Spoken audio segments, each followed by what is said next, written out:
Pushpa 2 premiere श'आवनो सासे आइजोनि जिउ खहा।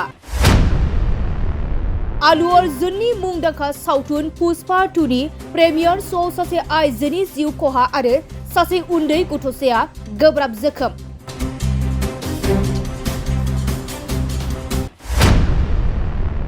हायद्राबादनि मोनसे थियेटाराव पुष्पा 2 प्रीमियर श'आव सासे 35 बोसोर बैसोनि आइजोआ जिउ खोमाना लानो गोनां जादों।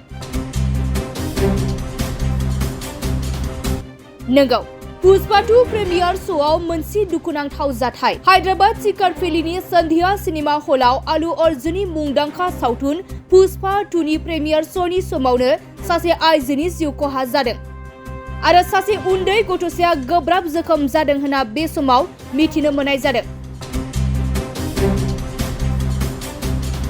मख'नो गोनांदि आलु अर्जुननि मुंदांखा सावथुन पुष्पा 2 आ गासै सुबुंफोरनि गोसोखौ बोनो हादों आरो बे सावथुना रिलिजनि सिगांनो मोनसे रेकर्ड बानायनो हादों।